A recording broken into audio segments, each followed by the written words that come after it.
Hello and welcome to another edition of the Osteopathic Lyceum podcast. I'm going to speak about something that I did through, I think, a decent amount of September, October, November, and December of 2025. I was looking through historical osteopathic texts and journals.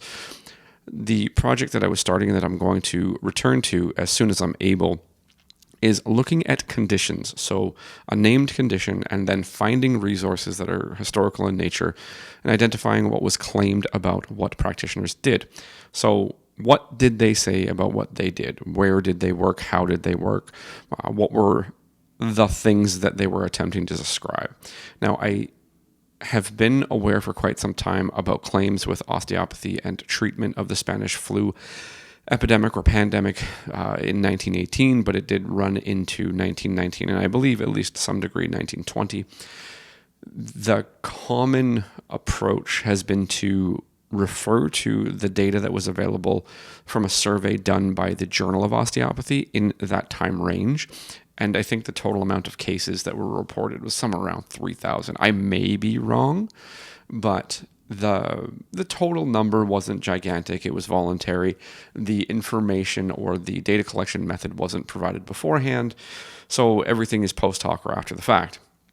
And what ended up happening was there was a 0.25% death rate reported, and that has been used across time to make the claim that osteopathy did this awesome job with Spanish flu epidemic or pandemic, and that other hands-on professions, especially medical doctors or allopaths, did not, right? The death rate was higher, so you're comparing and contrasting, but you're doing so off of very minimal data. I have co-written something previously with Jason Haxton of the Museum of Osteopathic History, and I believe they've actually slightly changed the name of the museum, but it's at ATSU or Andrew Taylor Still University in Kirksville, Missouri. Co-authored something, and you can find that. The primary finding from what was going on within the Journal of Osteopathy survey was that although hands-on methods were provided, they were not a stable thing. They were not done in the same way or targeted to the same area based on the responses that were available within the Journal of Osteopathy. Also, they did have some other things that were consistent, things like bed rest, things like baths for hygiene and attempting to sweat people, focused generally on excretory function. So they used enemas, they controlled the diet, things like that. Those were actually consistent. Hygiene was very consistent. So there were some consistent phenomena regardless of practitioner. However, the finding primarily when you actually look at the Journal of Osteopathy is that the hands-on stuff was variable.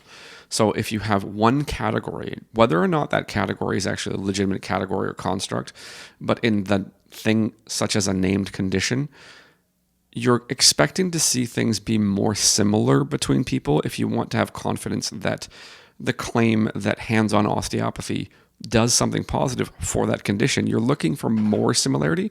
There should be variance. Variance is the norm, but if it's highly varied, you have less confidence that it was the thing you're claiming about osteopathic manual therapy that did something for the difference in outcome. Also, you're dealing with small numbers. You're dealing with what people are willing to report or capable of reporting, as opposed to what they rigorously recorded. So your confidence drops. It doesn't mean it goes to zero. It just means it drops. And in looking for conditions, one of the things I came across was the Osteopathic Physician. So there's another, you'd probably call it a periodical or publication. It's not necessarily a journal, but the Osteopathic Physician. And in April of 1919, they put out a 21 question survey about how practitioners or osteopathic physicians were treating those patients under their care with what was diagnosed as Spanish flu. And the questions were clear, they were answered consistently, and the full text responses were printed in the journal. Now, it wasn't necessarily every month after that. It was a little bit more sporadic than that. But we have at least a strong sample of answers to the exact same questions with a survey format. Now, they're free text answers. Now, we would use that term at this point, a free text answer versus essentially an anchored response in the form of a Likert scale or essentially a multiple choice. when you're trying to look at data, especially in the form of a survey, if it is free text, you're going to have to create categories while reading it and change them. So the term in a qualitative research approach would be called coding. You're creating codes, which then turn into constructs. So you're looking for consistent phenomena that you can put a word to describe, to show similarity between responses. So that is definitely a possibility with the Osteopathic Physician survey. I can't remember the exact number of responses, but it was like 70, somewhere between 70 and 74 total responses that were printed. So you've got a decent amount. And then what you also have is people reporting case numbers. They were differentiating between total cases of Spanish flu, total cases of pneumonia. They did ask for deaths. Some people separated deaths from Spanish flu versus deaths from pneumonia. So we've got some data that could show something. It could show some form of pattern. I'm going to go through what I've written here. So I was not that long ago. So when am I recording this? This is March 25th when I'm recording this. I was going through the data again, and I realized that I felt like I needed to write this up. And then I looked for it in my documents, or I just did a really quick search, and I found that I'd already written 25 pages. So I've done my work already with respect to the writing. So I'm just going to go through some of the findings just so that I can show how one with a larger data set would consider whether or not they should increase their confidence in something or decrease their confidence in something. So if we start out with the hypothesis that the differentiating factor between the death rate of an allopathic physician in 1918 with Spanish flu versus an osteopathic physician at the same period of time with patients with Spanish flu, that the difference was hands-on manual therapy, then we can look at this data and look for normalities, consistencies, stable phenomena to see whether or not we would increase our confidence that that's the case or decrease our confidence that is the case. So essentially what we're looking for is stability in the report between practitioners. We're looking for good inter-rater reliability, but kind of stability is a fair enough thing to say for those who may not be as comfortable with the terms. So I'll read through some of this. When I put this out, I should have the full write-up posted on the Osteopathic Lyceum website, because that's something that I'm going to do more and more. I'm going to start aiming to put student theses, thesis, or thesi, however you pluralize the damn thing, up there for people to peruse, with the understanding that the experiments are purposely on the simpler side. They don't have exceptionally strong numbers, so they would mostly be considered exploratory or pilots. The students are trying to learn how it feels and how it functions to generate a question from scratch, figure out how to make a prediction, figure out how to test it, whereby you could see if it works, your prediction is correct, and you can also see or observe if your prediction is incorrect. So support the hypothesis, or the positive hypothesis, you could say, or the null hypothesis. But anyways, the first question here, what kind of lesions were found? I think we end up with 12 total categories. So if you look at historical osteopathic writing, your lesions were things like muscular, ligamentous, bony, they might have said articular, and they may also, depending on where you were looking or when you were looking, you may see neural, like our nerves, blood vessels, and organs. So basically any anatomy would be considered somewhere that you could have a lesion. In historical osteopathic terminology, the lesion is altered motion with related change in physiological function. So just because you had a physical restriction doesn't mean you had a physiological change. They were trying to unite both in more current times. The term lesion is not generally utilized or supported. The term that is utilized and supported in osteopathy is somatic dysfunction for a variety of reasons. So we had 12 categories. The categories were muscular only, bony only, ligament only, muscular and bony. So some of these DOs would report more than one area where they sort of commonly found the lesions. Muscular and ligament, muscular, bony and ligament, nerves, muscular and nerve, muscular, bony and nerve, virus, direction only. So some said I found flexion lesions, something like that. And then other non-specific or none found, right? So some didn't find anything. So just so that you understand the process of qualitative coding, you're trying to generate, again, a category, a code, a word that describes a range of responses so you can identify patterns and similarity. That's why it's not, if it was broken up into muscular, bony, then what you would be doing is you'd be collapsing those who reported multiple tissues or multiple anatomical structures into the other categories, and it gets really messy. So now you can't tell the difference. So if you note that some identified a variety of structures and some only noted one structure, now you can tell the difference between the practitioners and the approaches, right? So what was the big one here? I got to zoom in on this darn thing and try to have decent mic discipline. So there's one that's at 27%. So 27% is muscular and bony. 32% is muscular only. So 32%, and then if you add the 27%, what's that? 32 and 20 is 52, and then 7, 59. So you're getting close to 60%. Put it on muscular, and some portion of that also put it onto bony. Right. So with 12 different categories and not necessarily a bunch of similarity with respect to structure or more variance than one would expect, the identification of where the lesions were is an unstable thing. It's not in a relatively confined region. Therefore, there would be no ability to claim that there is a physical signature related to the term Spanish flu in the eyes of the osteopathic practitioners or the doctors of osteopathy who were treating and reporting. So we don't have a stable physical location, a stable physical pattern with respect to the signature of the condition Spanish flu.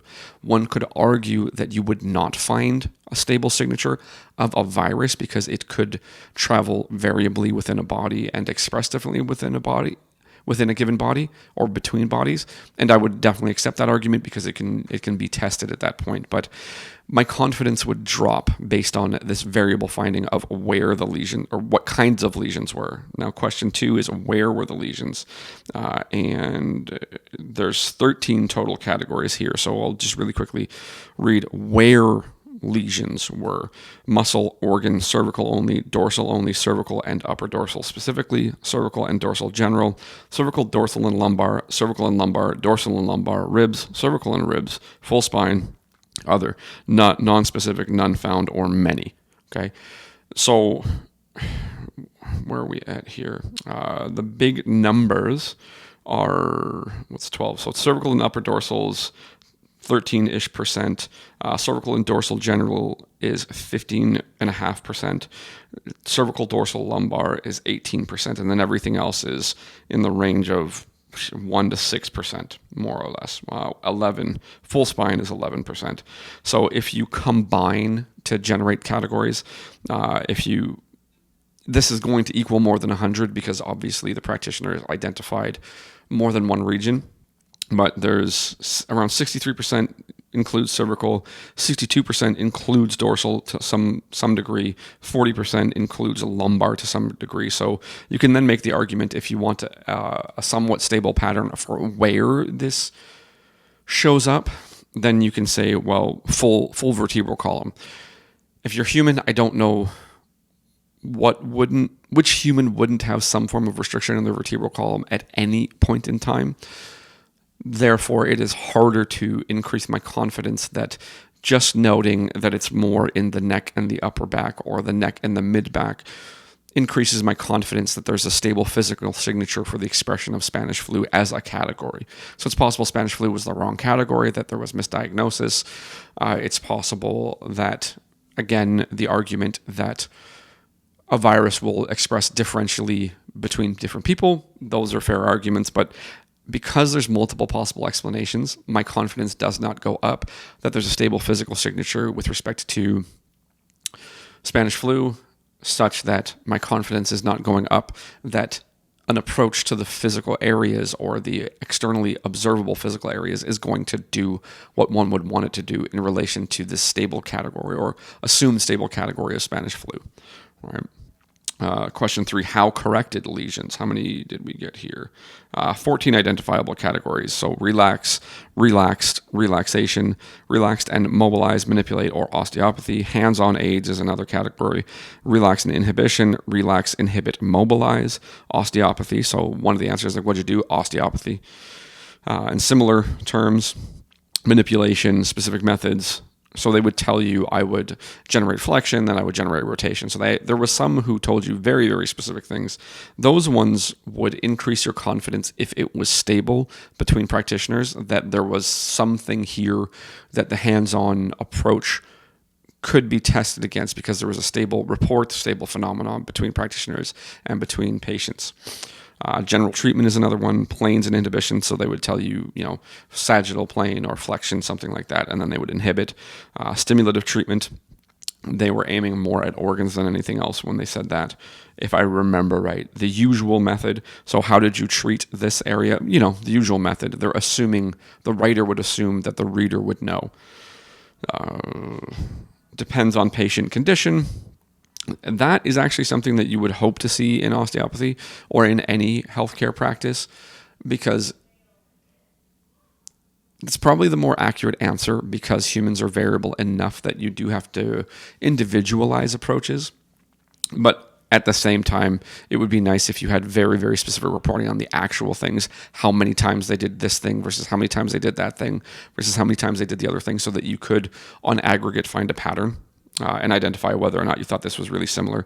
Not applicable, don't know, subtle horse sense, right? So the percentages here are a little higher in some of the categories. So relaxation or relax was 15%, relax and mobilize or manipulate 14%, hands-on and aids. So the aids were things, I think they said the vibrator, so some form of vibratory tool or a percussive tool, 14%, nope. That's 12% or 13%. Relax and inhibition specifically 13%. Kind of a big nothing burger for the rest of them. And then 18% is not applicable, don't know, didn't do any hands-on or subtle horse sense. Question 4, what general manipulations were given for bedside treatment? So they were asking more about what did you actually do here. There's less categories here. How many categories are there here? Did I write that down properly? I'm just looking if I wrote it down properly because it makes it quicker. But 1, 2, 3, 4, 5, 6, 7, 8, 9. So there's 9 categories. So the first category is cervical and dorsal. The second category for bedside treatment is general treatment. Third category, treat contracted soft tissue found, treat lesions when found, renal and lungs positional comments. So they would talk about what position the patient would be in. One person said subtle horse sense, and then there was no answer. So 53%. So this is actually a legitimate pattern. 53% is general treatment. 7 cervical and dorsal 6%, 14% is treat the contracted soft tissue that was found. That sounds like the answer one would hope for from a diligent osteopathic practitioner. I treated what I found, and they were specifically looking at soft tissue. Renal and lungs was 1.2% or 1.3%, whatever. And then no answer, no whatsoever for what did you do for bedside treatment was about 15.5%. The question 5 was what was the average time used per patient for osteopathic treatment? And there's no meaningfully stable answer here. We go as individual numbers reported. We go from 4 minutes. So we get 4 minutes, 5 minutes, 9 minutes, 10 minutes, 15 minutes, 25 minutes, 30 minutes. So somewhere between 4 and 30 minutes was a straightforward report. More practitioners reported ranges. You have 5 to 10 minutes, 5 to 15, 5 to 20, 5 to 25, 10 to 12, 10 to 15, 10 to 20, 10 to 30, 15 to 20, 15 to 25, 15 to 30, 20 to 25, 20 to 30, 25 to 35, 15 to 180 minutes. So we've got this giant range. So we have a very unstable pattern for what people thought of or reported as the average length of their treatment for those with Spanish flu or pneumonia. The largest number in here, the largest percent, is 15 minutes, and that's 15%. But other than that, it's really, really all over the place. The closest to 15% is a 10% figure, which is 20 minutes. And then the closest to that is 9% with 15 to 20 minutes. So that 15 to 20 minute range seems to be the strongest number that one could expect, but there's a pretty good range here. So you see the variance in practitioners, either what they did or what they think they did. That's a very, very large range. So again, is there a stable phenomenon, a stable pattern here? Not really. So is my confidence going up in hands-on manual therapy or hands-on manual osteopathy doing something notable to those patients reported as having Spanish flu? No. No, it's not perfect data by any stretch of the imagination, but my confidence is not going up for a variety of reasons. How frequently were patients treated? Here we have 10 total categories. So once a day, twice a day, half a time, or so every other day, or up to twice a day, once to twice a day, once to 3 times a day, once to 4 times a day, once to 5 times a day, 2 to 3 times a day, 2 to 4 times a day, depends, or no answer. The most common answer, I think, is 1 to 2 times a day. That's about 30%. The next closest thing is twice a day. The next closest, and that's 19% or 20% really. The next one is about 17%, and that's 1 to 3 times a day. So that 1 to 3 times a day, probably landing on 2 times a day, is the strongest number. And that I'd call that a pattern. That's something where maybe my confidence would go up. It's like, okay, well, if people got treated somewhere between 1 and 3 times a day, likely landing on the average or the midpoint of 2, that seems to be a consistent enough pattern that I'd be more willing to look at, right? But because the area, the approach, the naming of what kind of lesions were found don't seem to be stable, or they seem to be more variable, this doesn't make my confidence rise much more, right? Question 7, that's right. Question 7, did you observe any unfavorable responses from too long or too thorough a treatment? They're really asking about overtreatment.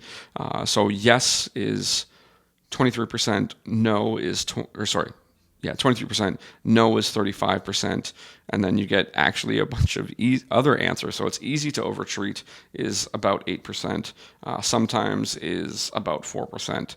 They avoided overtreating people is about 8%. Then you get a bunch of diminishing answers. One person gave the direction as an answer, so they probably said something like flexion or some other direction as the answer to, did you observe any unfavorable responses? So you'd call that an outlier, especially in a free text situation, but free text situations give people the opportunity to answer in their way. Right, so you get some interesting stuff. So how many days were patients under treatment? And this is gigantic. We ended up with 43 categories.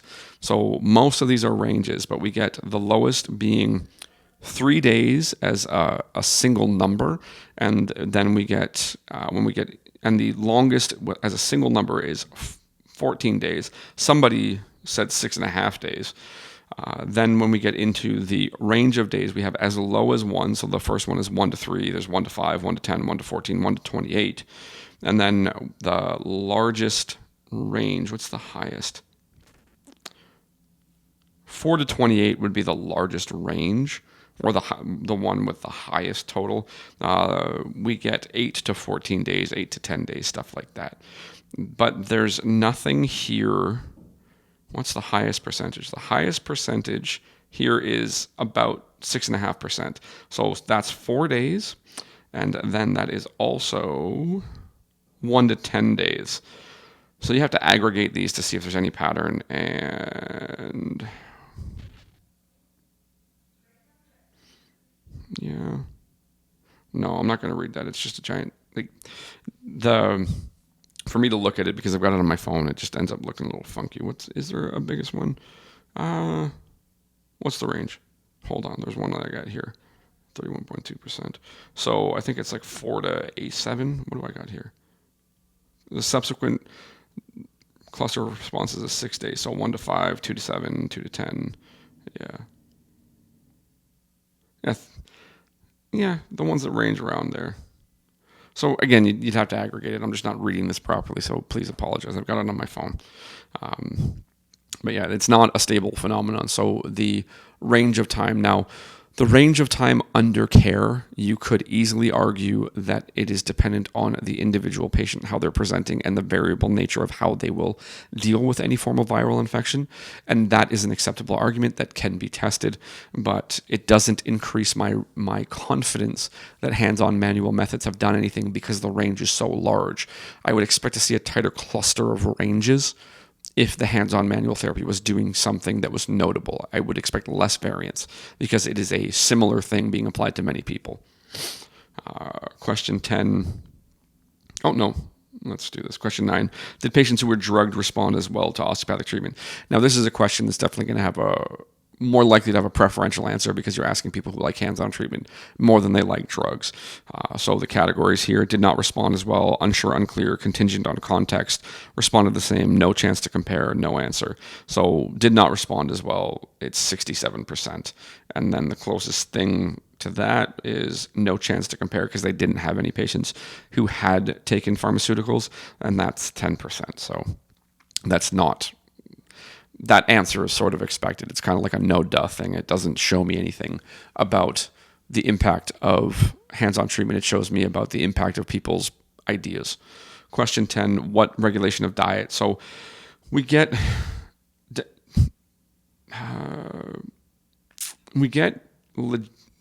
honest approaches to regulation of diet. Now this one I think ends up totaling over 100%. If you do the percentages on simple account of the fact that there were different categories noted and it wasn't possible to really separate this out meaningfully in another way. But yeah, there was definitely control of diet.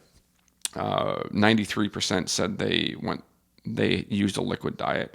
And then 28% said they made the patient fast for a variable amount of time. Soft foods is 31%.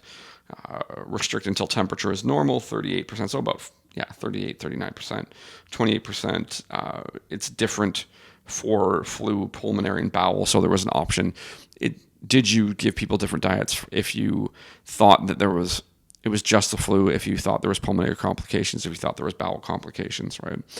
Question 11, did you use any substances like antiflogestine, Dianol, or other applications? You can find the ads for these. I think antiflogestine is Rub A535, if I'm not mistaken, and I believe it's a salicylate. So yeah, yes, people did. The largest one that was used was, there's a category for other. The reason there was a category for other is because there was such a wide variety of other things that people talked about that it made sense to sort of collapse it into that instead of break it out. The highest category that is clear is antiflogestine, so pretty much Rub A535. Right. Question 12, what methods were used to keep the bowels active? Right. Because the treatment of a lot of viruses historically has included trying to increase excretory function, you do see a decent amount of stuff here. So the categories: direct abdominal manipulation, neural or splanchnic manipulation, abdominal only. So they did manual therapy to the abdomen, direct abdominal and neural manipulation. Whatever it ended up meaning, they didn't necessarily describe it exceptionally well. Neural only, enema and manual, castor oil, laxative, water and liquids, food to move the bowel, supplements or medication, nothing, no answer. So the largest thing here is enemas. 84% gave enemas. Again, this is going to total over 100, but 84% gave enemas. 55% did direct abdominal work for bowel complications or to keep the bowels active. 24% did neural splanchnic, so they targeted the splanchnic nerves.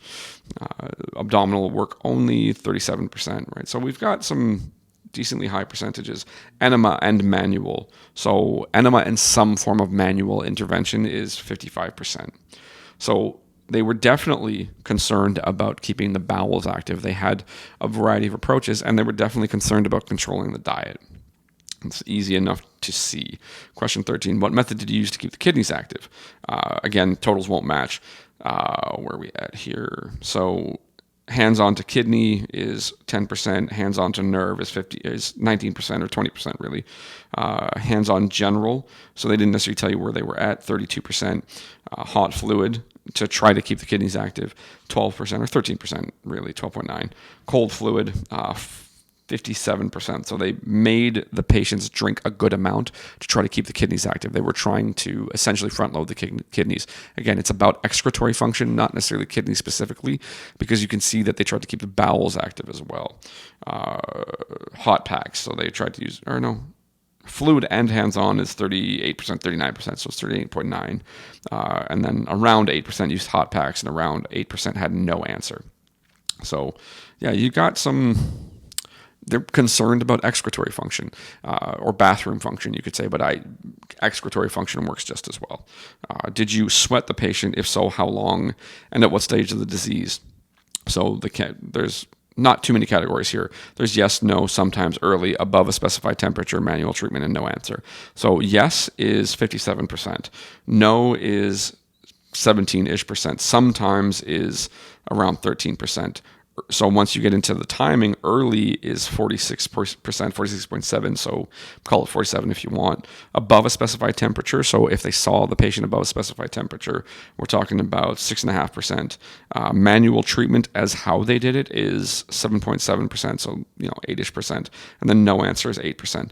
So clearly sweating was a thing. It's not as strong a thing as trying to keep the kidneys or the bowels active, but they did try to sweat people. Now, the concept would be that sweating them, it could be for temperature control, but it could also, again, be promoting excretory function. You're trying to get out the toxins through the skin because the skin can be considered an excretory organ. Question 15, did you use the cotton jacket for pulmonary complications? I'm not 100% sure what the point of that was. Where are we at? Do I have something written here? Yeah. It was used to prevent temperature fluctuations. Okay, there we go. Yeah, so I did find that. The cotton jacket was, as far as I can tell, was aimed to prevent temperature fluctuations. So you're trying to keep the people around the same temperature, not necessarily hot, not necessarily cold. You just don't want the fluctuations, because the fluctuations may be hard on the body, because the body has to do more work to maintain temperature, because you want the body's temperature to be in a very narrow range. So yeah, how many did? 36% did, 44% did not, right? Question 16, what about ventilation? That is much or little.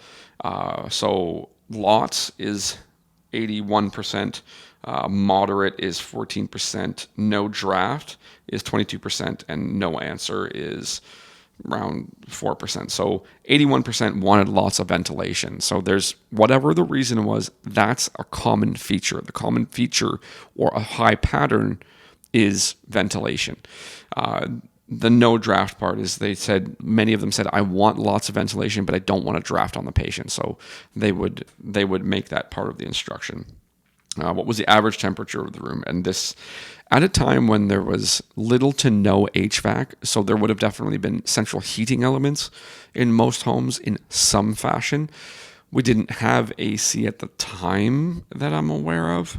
I mean, 1919, I just don't remember when it was invented, so it's very unlikely that it was a thing. But central heating elements of some form, whether it's water radiators, oil radiators,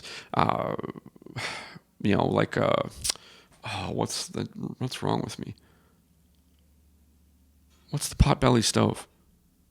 I've had to carry cast iron stoves that were used for heating homes. I just don't remember the proper name right now for some damn reason. But the average temperature range in Fahrenheit is somewhere between 60 at the low end and 80 at the top end, and most of this is as ranges.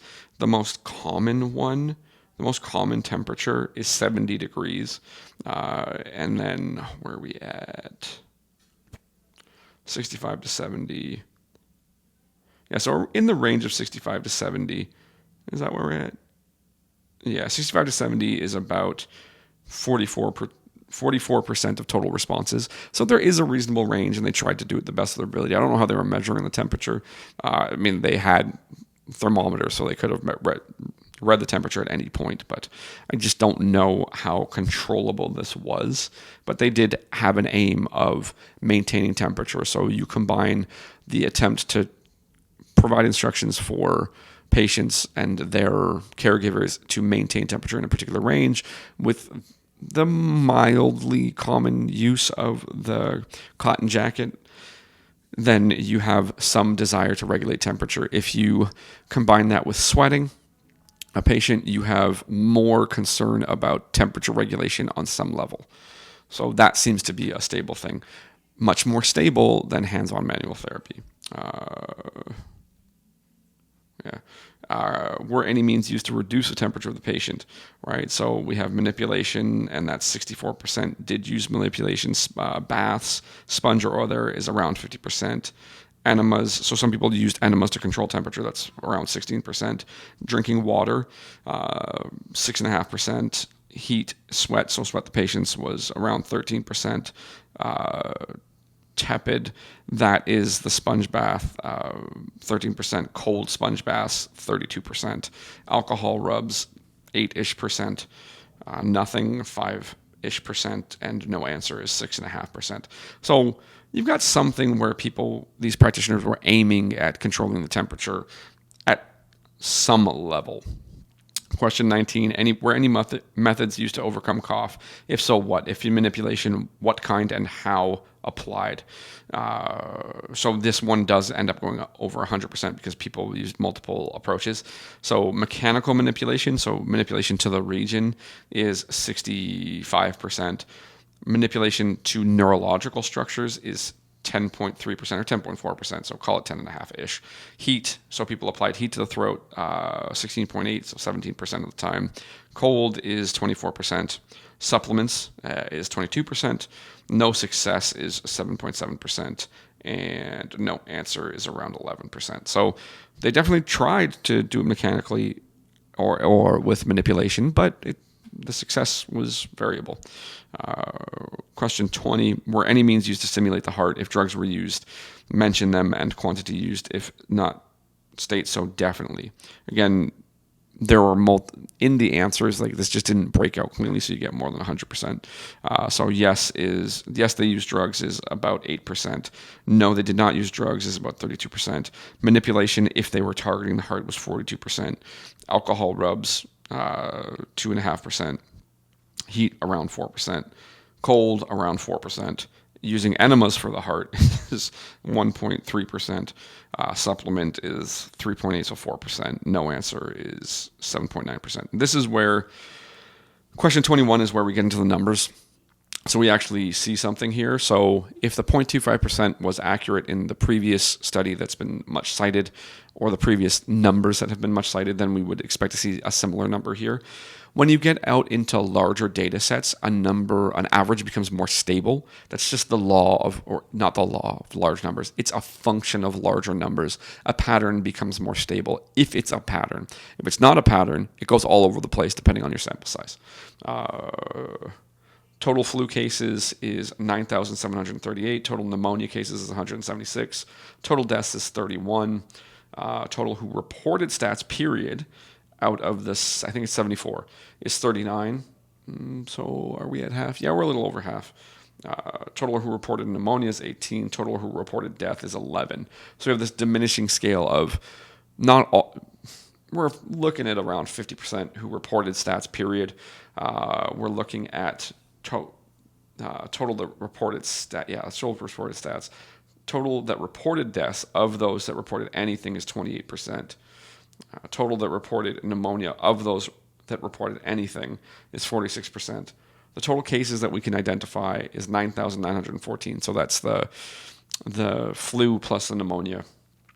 The total who survived all of that is 9,883. So the survival rate is 99.687 and more numbers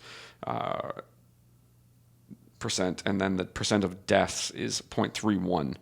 So you can say that 0.25 actually seems to be a somewhat stable number. This isn't majorly different, but I can have more faith in this because it's a larger number. Not because it's correct, but because it's larger. Here I have it.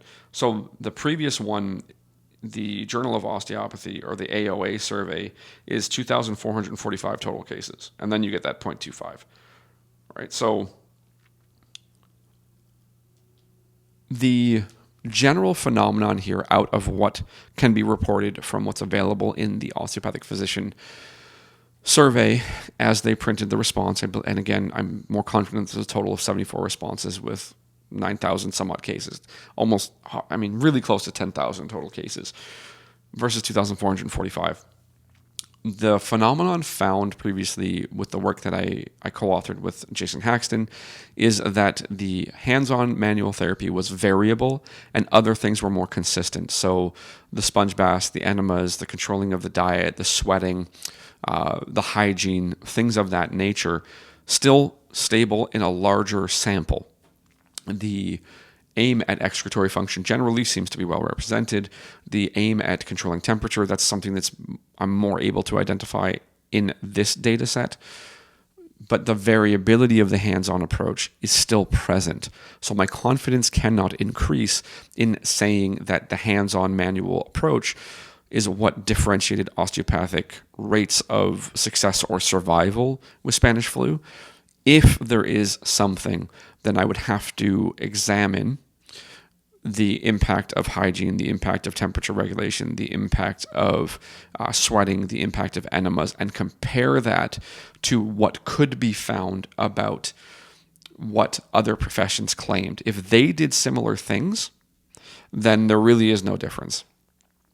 There is a hypothesis that exists that suggests that high use of salicylates or salicylic acid, if I remember right, aspirin would be the most common name of a well-known salicylate, is that there is some reason to hypothesize or to predict that the high amount of young-ish people that died with the Spanish flu or with the Spanish flu pandemic, 1918, was that there was an oddly high use of salicylates to a level that we know not to use them because they tend to cause hemorrhaging or vascular issues.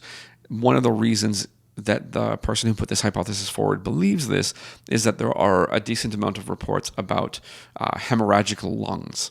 So it's possible that the difference between an allopathic approach to Spanish flu at the time, possibly using high levels of salicylates, was dangerous versus the other professions just didn't do much. That is an option. That is a hypothesis that can be tested. If we could get reports, which I don't know where they exist, but they may exist, about how other professions approached, and we could see similarities and differences, then maybe we could increase our confidence that one profession versus another did have a different approach, and that might explain any variance in death rate or success rate. But right now, I can't see it. Right now, what I can say from data directly from osteopathic physicians is that my confidence is not high that the hands-on manual therapy did anything to Spanish flu patients. But I also know that the way the data was collected wasn't rigorous. It was after the fact. These practitioners were not keeping rigorous records in the same way, so my trust in the data can't be high. So just because this data doesn't increase my confidence that the hands-on manual therapy was a thing that did something positive to Spanish flu, it could be that if they kept more rigorous data, that my confidence could be high. But that's not the case right now. So is it possible that hands-on manual therapy did awesome things for Spanish flu patients at the time? It's absolutely possible. Do I have any way to know that based on the data I have available to me in a way that would give me high confidence that that was the case? No. But if the data was collected a different way, maybe my confidence would be higher. It has not been collected that way that I'm aware of, so my confidence is low. Does that mean that hands-on manual therapy doesn't do positive things for patients with a wide variety of issues? No, it doesn't mean that at all.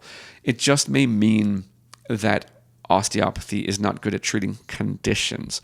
We don't necessarily know that yet. Osteopathy seems to have a positive impact on people, period, who have whatever they have, especially that happens to relate properly to any movement restriction that's observable. But because these people are variable, it might mean that osteopathy has a hard time because of its environment of observation and its environment of interaction targeting any form of condition, right? Also, conditions may be argued to be words and categories that narrow focus in a way that isn't necessarily useful for the interaction between a patient and a practitioner, such that the name of the condition could make one ignore the patient. But almost all competent practitioners will use the name of a condition as a starting place and then adjust as is needed with respect to treatment. So maybe the diagnosis isn't perfect, but it's a great starting place, and then they tend to adjust.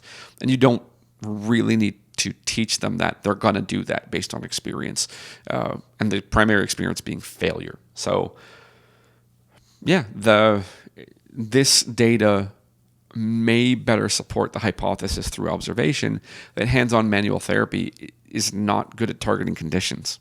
It may be better at targeting people and whatever they present with mechanically or observably, physically, something along those lines. So if you've listened this far, thank you very much. Hopefully you've learned something and it wasn't completely boring because I was just reading numbers.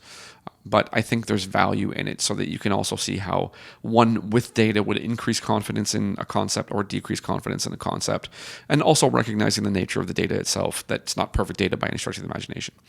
So thank you for listening this far. Hopefully you've learned something, and we will talk again soon.